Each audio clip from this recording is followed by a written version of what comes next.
For BookMas Day 22, we're going to talk about my top reads that are not YA fantasy.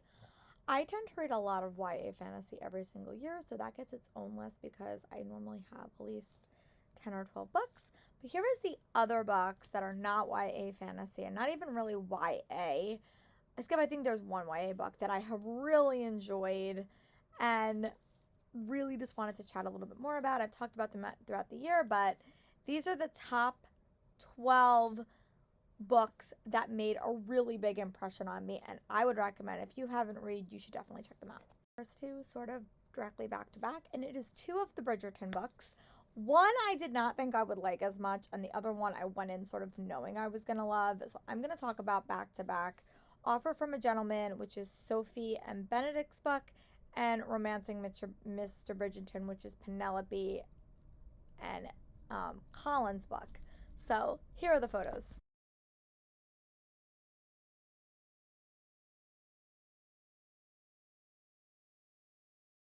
Talk about Offer from a Gentleman first, because this is basically a Cinderella retelling, and I love this book. I read it so quickly, was quickly becoming like my favorite. This one might have even beated out the next one in the series, but I just loved Benedict and Sophie. I love their relationship so much.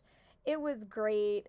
Benedict is one of my favorite types of heroes, such a sweet guy, not aggressive. I love Sophie's point of view. I love that it had a Cinderella twist, and it just put a smile on my face.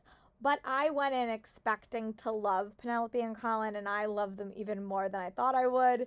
It was delightful. It was like brother's best friend's girl, his sister, like she's best friends with Eloise, which we get her book much later in the series, and they just fell in love, and it was great. I was so excited when I watched the show and saw them really building up that relationship, and really excited for season 4 whenever we get it, because I absolutely adore those two actors in those roles. But this one was so fun. A lot more mystery focused than the previous books in the series. But I loved it. I love Penelope and Colin. And I'm really excited that I got around to reading it this year. I am going to chat about in this series, or in this video, is The Last Fallen Star by Gracie Kim. Like one of my favorite Rick Riordan Presents series. It's about Korean witches, and it just was delightful. It also really focused a lot on sisterhood and adventure and mystery and witchcraft. You follow this young girl named Riley, and she was adopted when she was much younger, so everyone in her family has some type of magic, and doesn't have any magic because she's not believed to be a witch. But when she does something to try to get back magic with her sister and sends her sister to a pretty precarious state, she has to go on an unexpected adventure to save the day. The end of this book has left me so concerned, but I love the whole adventure elements. I love that there's a best friend in this story. I love that there is a really strong focus on sisterhood. It really reminds me of the intensity at the very end that like a Percy Jackson book gave me when I was so anxious and nervous because I love the characters so much. I'm so excited for the second book in the series when it comes out in spring of 2022. I will definitely be checking it out. But if you've been kind of contemplating which Rick Riordan Present book to pick up, I would definitely recommend this series.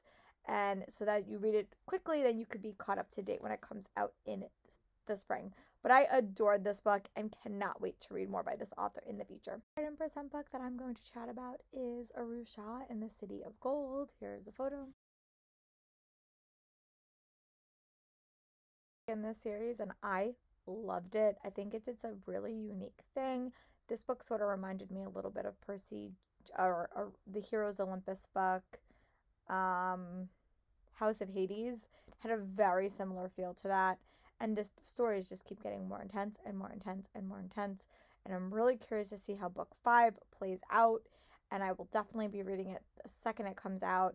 I listened to a couple of these books. I think I prefer that, but I physically read this one, and I was so happy I physically read it because I think it just made the experience a little bit better. But I have previously really enjoyed listening to them. But I just love the complexity of these characters, and also how it focuses on sisterhood and female friendship, and has a really compelling villain, and I'm really excited to see how it wraps up. But this one was another book that really stood out to me and is definitely my favorite book in that series. That is an historical fiction YA book, and that is My Contrary Mary by Cynthia Han, Brody Ashton, and Jody Meadows. Here is a photo. Delightful. Like, they make me so incredibly happy when I read these because you learn so much about the mythology and like the myths and the history of it. But this book follows three characters. It follows a potential queen, her suitor, and the daughter of Nostradamus as they try to save Mary. It was good. There's also a character who could turn into a mouse, a seer. It is really, really fun. This book also works in conjunction with my my Lady Jane. Like, you get to see those characters again, which was really, really exciting because I love those characters so much. This book just was really fun, and it really just put a smile on my face. And I love how the Lady Janies are giving these characters like a happy ending that they never got in reality. It sort of reminded me of watching Six, the Broadway musical, how those characters gave themselves a happy ending, and I just was all for that. But I just love their humor so much. I think one day I really want to pick up this book through audiobook because I feel like listening to it would even be better. But I love these characters. I still haven't read the Western one yet. I haven't heard the best things about it, but I do love the Lady Janie, so I will probably get read eventually.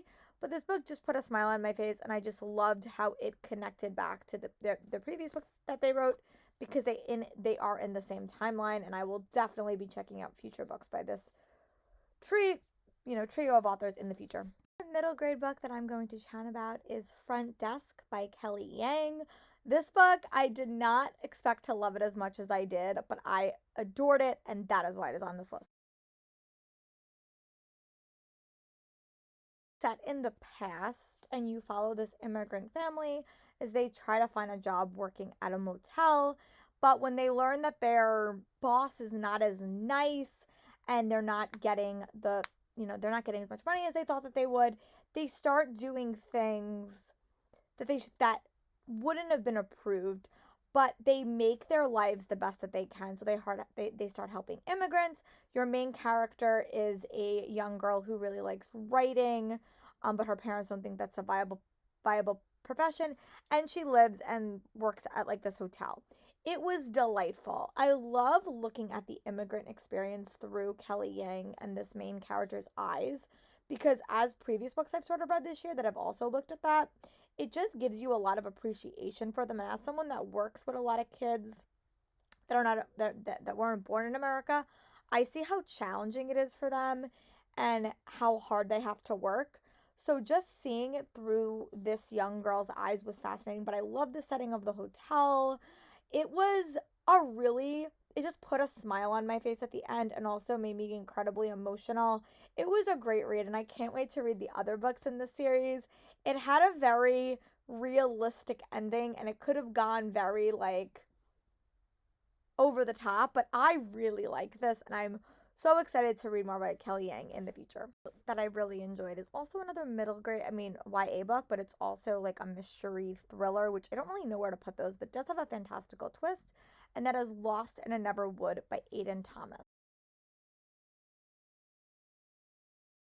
Author that wrote Cemetery Boys, which I've also really liked. This one is a Peter Pan retelling, and you follow this main character name. I think her name is Wendy. And a couple of years ago, her two brothers went missing, and she is the only one that survived that attack or that abduction. But when a young man named Peter comes to town, they have to sort of work together to figure out what has been taking these kids. I found it really compelling. I really like this book. It does have a really deeper meaning as you get further into the story, but I really like the mystery component. I love that it was a take on Peter Pan. It was quick. I was eerie and creepy. I love the fantastical element to it. It was great, and I would definitely read more of Aiden Thomas's in the future. I know this book didn't get nearly enough love and attention as Cemetery Boys. I know that he wrote this one first, but it just came out second. But I really enjoyed it and think you should definitely consider checking it out. It would make a great fall read as well, but one that you should check out whenever because I really, really liked it. I want to chat about in this video is my only adult book to make this list, adult fantasy book to make this list, and that is Foundryside by Robert Jackson Bennett. Adult books this year, and this is the only one that made such an impression on me that I needed to mention it again. I have been really struggling with adult fantasy, but this book I really liked. I think the reason I like this book is it had a lot of elements that I've read previously in like YA books. So you basically follow this girl named Sasha. You follow other characters, but she's a thief, and when she's tasked to steal something that she doesn't really know what it is and she gets it, it sort of changes the way she looks at the world. It had a lot of elements that reminded me of Percy Jackson, a lot of elements that reminded me of the Mortal Instruments series. I really liked this book. I thought the characters were good. We got a lot of different characters. The world was interesting. It was fast-paced, had a lot of elements that kept me engaged. I definitely am excited to read the second book before the third book comes out. I don't know if the third book's out, but it just the way that I read this, it reminded me of reading a young adult book. I was really captivated, a little bit bloodthirsty, I'll say that. Definitely language and stuff like that. But overall, I really liked it, and I am excited to read the sequel, which it's been a bit since I've said that about reading an adult book. Normally, I read them like, I don't really need the sequel. But this one, I will definitely check out the sequel in 2022. Where I struggle to find contemporary books that I like adored. A couple came out that I did like, but Tokyo Ever After just really hit my sweet spot, and that is why it's on this list. Princess Diaries meets What a Girl Wants, set in Tokyo. And you follow this young girl where she unexpectedly learns that she is the crown princess of Japan. She kind of goes over there to get to know her dad, and she has to deal with a lot of things, a potential romance, meeting her father, meeting her family, and the paparazzi issues when she gets to Japan. I really like this book. I read it over the summer, and it just reminded me of reading The Princess Diaries or like watching that. I also read this during the Olympics that was taking place in Tokyo, and I just really liked it. I thought it was a very, very fun, quick-paced read. I know we're getting a companion book sometime this year, which I'll definitely be checking out, but it didn't get nearly enough love and attention, and I just thought it was delightful, and that's why I had to mention it. So that's why I'm talking about it.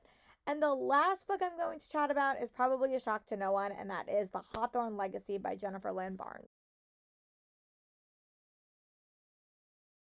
To read sequels, but I love Jennifer Lynn Barnes. I picked this up. I went in with one thought, and again, Jennifer Lynn Barnes books always blow my mind. I felt that this sequel was such a red herring book that set up so much, changed the game midway through, and at the end you were kind of left with 1,000 questions. But that's exactly what I look for in books like a mystery thriller genre, especially in a series. This is going to be a trilogy. We're going to get the book late 2022, which means I'm definitely going to be reading. It's called The Final Gambit. I love this book because it was really focused on Avery and the brothers. It also focused on Avery's identity, who Avery really is, how Avery is connected to this story, and a lot of other issues. It really did have a romance that was clearly developing. I also just did like that Avery had a very specific relationship with all the brothers. That was fleshed out a lot more, and it was really great. A lot of unexpected twists and turns, and I'm really excited for Final Gambit. So let me know in the comments what are some of your favorite non-YA fantasy books that you have loved this year, just some books that you really liked. And I will talk to you tomorrow for my next day of BookMas. Bye, friends.